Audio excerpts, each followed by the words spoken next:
Woo! Episode 4. Here I was like, and action. So this is an episode about our time at Lake Pleasant. Yes, so we are currently at Pleasant Harbor RV Park at Lake Pleasant in Arizona, which is just north of Phoenix, slightly to the west. It's pretty cool. Like, they've got a really good setup and like a whole lot of spots. We're at Lake Pleasant in March, and what we found is around the Phoenix area in the winter, where everyone wants to be in the winter, is the Phoenix area, that it was the challenge to find a place to park. So we found at Pleasant Harbor we could stay there for a couple weeks, several weeks, but we couldn't stay in the same spot. Yeah, we got blocks of time. We got blocks of times where I was like 2 days here, 1 day dry camping, another 3 days here, 1 day, or it's like 1 day, 1 day. Like, it's just kind of chopped up through our whole stay. And we found out the other RVers in the park actually have a name for that, and it's called the Pleasant Harbor Shuffle. Where you got to move to this spot or to the next spot or to the dry camping, back to there. The good news is they had a lot of dry camping. So real quick, what dry camping is, in case somebody's tuning in and they don't know what that is. Dry camping is when you're RVing and you're parking somewhere without any hookups. Like no in water, a parking lot. electric, no sewer, any of that. So you just park. And these are made to be self-sufficient, so it's fine. And you can only do it for a few days. So the nice thing is that this park also has a dumping station, so in case you need to dump your tanks, we can just drive right over and do that. So we're really glad that we're like in the park, dry camp, and we're only moving, I don't know, like a quarter of a mile every few days. Now, and what we're also getting to do is we're getting to set up, like get the slides out, hooked up, all that stuff, and then pull everything in. So I feel like it's teaching us our routine. We're getting it faster. Yeah, we're getting it really ingrained and like really down. So that's a perk. So what we recommend is don't plan ahead. That way you have to move spots a whole bunch of times, and then you'll get really good at the setup and takedown. That's an Anderson recommendation.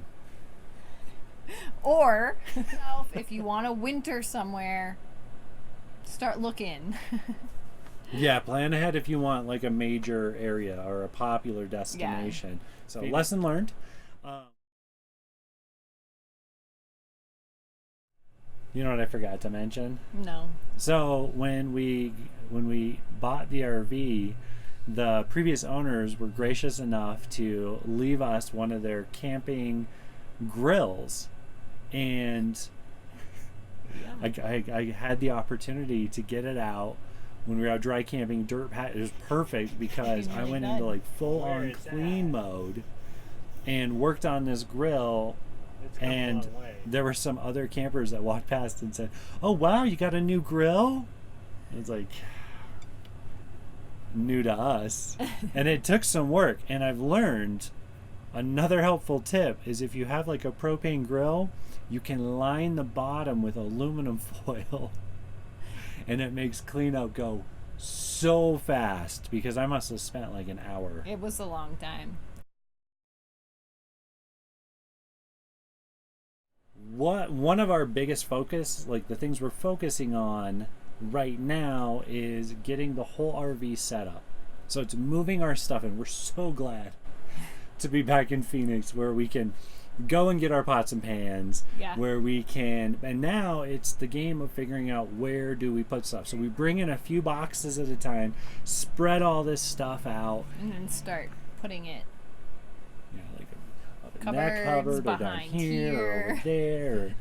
Exactly. And as we're figuring out these spots, one of the things that I've noticed like that works for us is to just take it slow and not get really attached to it has to go here. This is the first place I put it, So that's where it's going to live from now on forever. It's like, so it's like trial and error. Do it for a little bit, and then if that works, leave it. If it doesn't, like, then you rearrange again. Really to tune it, to fine tune like what works. Yeah. Where easy. She's smart. It's a smart lady right there. Yeah. I just sit back, drink some coffee, and say, "That looks great, dear." Whatever. No. Whatever.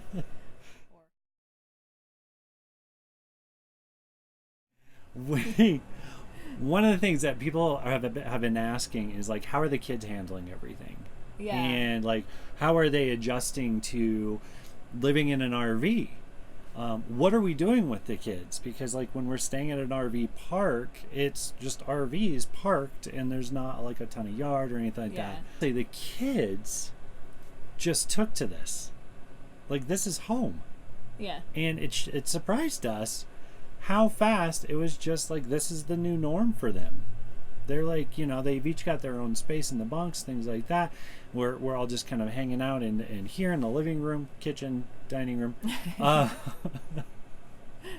And we spend more time outside, which is so cool. Like, the Pleasant Harbor has these giant grass patches, which are great for running around, playing like soccer on, things like that. Yeah. A little bit of what were you doing with the Hunter? The like t-ball or baseball. And of course, you're out in nature, so we have this beautiful marina. Like, how great is it that there's a marina that you get to go and explore? The kids and I took a little walk down to the marina, so we got to walk out and see the boats and just check everything out around there, see if there was anything we wanted to do, any tours or whatnot. And we walked along like the shoreline. It's really neat. Along the lines of what to do with the kids. When we showed up at Lake Pleasant, we kept seeing all of these signs for the healing wall. The healing wall's coming. It's going to be here on these days, things like that. And we're kind of going, well, what's this all about? We have no idea until, like, the trucks start showing up. They do a big ceremony where they're raising an American flag on the fire truck ladder. Lots of people are gathering, and then we go out and and then we watch as they set up the replica of the Vietnam Memorial Wall. And it's this big, beautiful wall with just all these names, like just the names of the people who died in service to our country. And the sun setting, they had some Scottish bagpipe, like the bagpipes, and they did this whole ceremony, and it gave us an opportunity to really talk to our kids about, like, for them to go over and experience that was one thing, but also to explain what it represented, and just kind of give them a bigger and deeper understanding of, like, just the world, like what's going on, and like what has happened in history. And this is a way for people who were a part of it to be able to come and get some closure or things like that. And it was very beautiful. It was moving. And the kids did great. It was later in the evening, so we'd hit that, like, squirrely there was the potential for it to go crazy kidness, but they did great. They did great, and as we were walking around, you see that people had bought flowers and laid them down, or brought things and laid them down, memorial style. And so we're walking around, and they kind of were like, well, we want to put something. So Emily reaches in her pocket, and she has these little paper hearts that she got somewhere. And so she picked a name and said, I want to give it to that person, and set it down. And then after a few minutes, I think she decided she didn't want them to be sitting there on the ground, so she picked them up. So then she found some volunteers and gave them some of the hearts. The hearts, yeah. That she had. Yeah. She's very generous. And it was, yeah.